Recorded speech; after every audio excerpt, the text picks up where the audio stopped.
Hello, YouTube. Um, Suicide for Celluloid here, Mike. And I normally don't make political videos, but this is something that I've been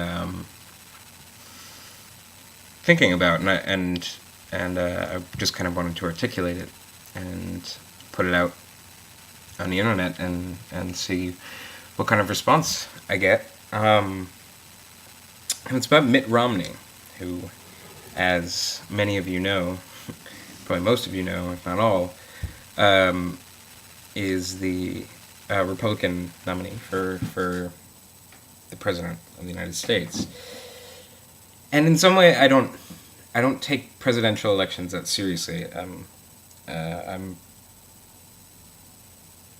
I do consider myself a very political person, but I don't consider the presidential election to be that big of an issue.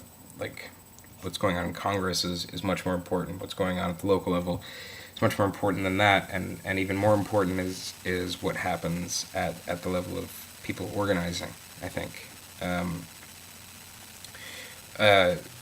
So what seems like the most important is actually the least important, and the thing that we see the most is actually the least important, and the things that we don't see at all are probably the most important.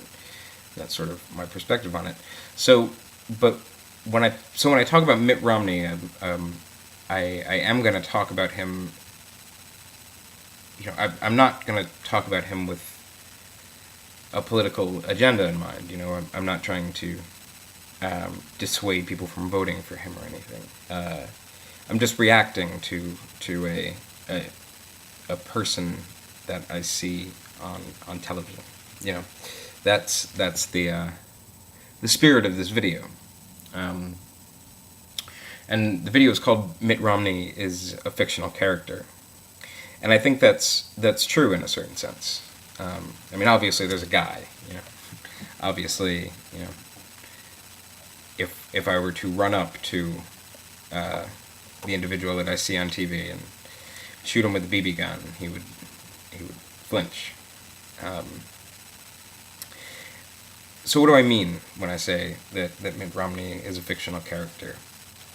Well, it's politics in America, since it's so media driven, and since everything is so based on things like talking points and sound bites and stuff like that, and even speeches, full-length speeches. I can't say that I've ever gotten to know somebody by listening to them read a prepared statement for a half hour or something. So as a result, politics becomes extremely performative. Right? There's a dimension of acting in politics.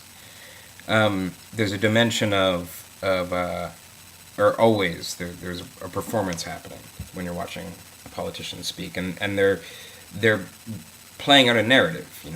When a politician reads a speech that's supposed to be, give you some insight into his autobiography or something, he's performing a narrative for his audience to create something that his audience can identify with. Right? This is just very clear. This is obvious. I don't even think there's anything controversial about it. That's just what politicians do. That's how politics functions, right? So, this is very much like what an actor does in a TV show or a movie or something like that. This would be true about Barack Obama as well. What they're doing is acting in a certain way. What a good actor... What... In that spirit, then, like, what's the difference between a fictional character and a real person? When I watch a movie, no matter how deep the character is, when I get off of work, I can go home and I can think back, and I have memories of like things that happened to me in the 4th grade, and I have memories of people that I just met once years and years ago. All sorts of things that if I were to write a memoir, that I would just leave out, right? not important things, or things that I wouldn't think are important. But there's this, if you can imagine a comet tail, right? There's all these sort of particles of social reality that trail behind me, that if you were to make a movie about me, you just wouldn't include. And all of those sort of shape my subjectivity. Now, there is no fictional character that has that level of detail and depth in their character. It just doesn't exist. There isn't enough space, there isn't enough ink in the world to write that character, I don't think. Unless maybe there were like one. But even then, look into developmental psychology and you'll find out very quickly that you still communicating what that is still very difficult, and determining what that is still very difficult. So that's a core difference between my subjectivity and a fictional character. But what great actors do and what great writers do is that they'll phrase things in such a way that the statements that they'll make will suggest this comet tail, right? Go back to that metaphor. They'll read them with a certain kind of nuance that will suggest a pathos or a warmth that is not implied in anything that they're saying. They will create a surplus of personality that goes beyond the text, right? The text itself. Just and it's not that all of that exists. It's not that they can get as far, but it's their ability to point off screen, right? The ability to point to things that shaped them that are not covered in this film. In some way, great actors are able to imply all of this subjectivity that you can't fit into a movie. And that's what makes them immersive. And while we never affirm their actual ontological existence, we can still identify with great performances for this reason, and we can still be moved by them. And in some way, I think this is true about great politicians, because again, they're selling you a narrative about who they are, and they're performing that. And I think this is one of the great strengths of Barack Obama as a politician, And I don't mean a politician in terms of being a lawmaker or something like that, but just being in terms of having to go up and make speeches and make his case and do all that. He's very good at presenting the narrative of Barack Obama, the political character, and doing it in such language and with such a performance that it creates a surplus of personality that you feel like you can identify with. Now, when somebody doesn't do this well in a film, I think one of the reasons why it bothers us, why it makes us uncomfortable, why it makes us, why we say there's terrible acting, it was cardboard, wooden acting, it was stilted dialogue or something, didn't feel natural, it didn't feel organic. Well, the reason why we tend to dislike that, I think, or is not in all cases, maybe. I think Mulholland Drive might be an example of a movie that purposely uses sort of cheesy acting, right? But the reason why we do it, why we tend to dislike it, is because it reminds us that we're watching fiction, right? It prevents us from becoming immersed in the world and the character that the director and the writer and the actors are trying to create. It creates a barrier between us and that world. And this is what I mean when I say Mitt Romney is a fictional character. He is, I feel like when I sit and watch him, I'm watching a train wreck of an acting performance.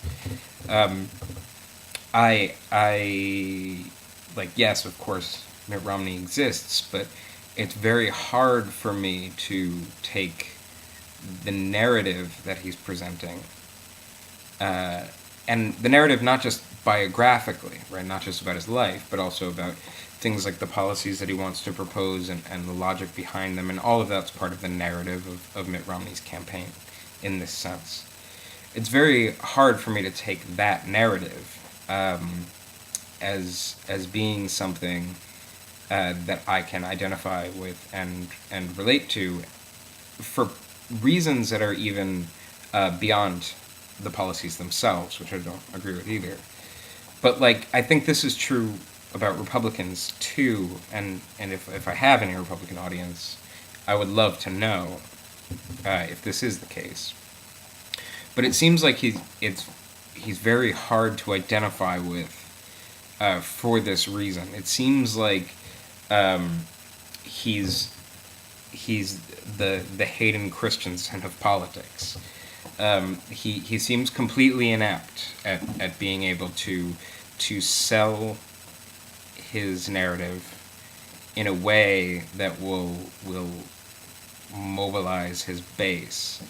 Um, and the whole time you're just sitting there, or I am at least, whenever I see him on television, or whenever I read anything that he's said or anything, and I've been following his career for a while. He went up in the 2004 election, etc. It's very hard for me to watch that and not have this same reaction to watching the Star Wars prequels or something. Like I feel like I'm completely unable to be immersed in Mitt Romney as a brand, as a narrative. Um, I don't think this was true about George W. Bush. I mean, I didn't necessarily feel immersed in it. A left-leaning person, um, but I can understand why people were able to be immersed in it. And in that sense, I think that George W. Bush was kind of a political genius. Um, but Mitt Romney just can't do it. Like the whole time, I'm just reminded that this person doesn't exist. This person that the narrative of Mitt Romney is trying to represent simply doesn't exist. And I don't know what the real flesh and blood Mitt Romney is like. People have sort of pointed to this before, that you don't ever know how he feels about something. I'm making a much less political point. It's not even that I don't know how he feels about policies. It's that I don't know. I can't imagine what a day in the life of Mitt Romney would be like. And I think there's no such thing as a day in the life of the Mitt Romney that we see on television. Um, and I think that's really crushingly obvious. And this is probably one of the biggest barriers to him being reelected. Unfortunately, don't get me wrong. We really should be talking about policies, but this is just something that was on my mind, and something that I wanted to share and put out. So maybe this all seems really obvious, but I just like. I guess I just like calling Mitt Romney a fictional character. There's something fun about that for me. All right. Have a good day, guys.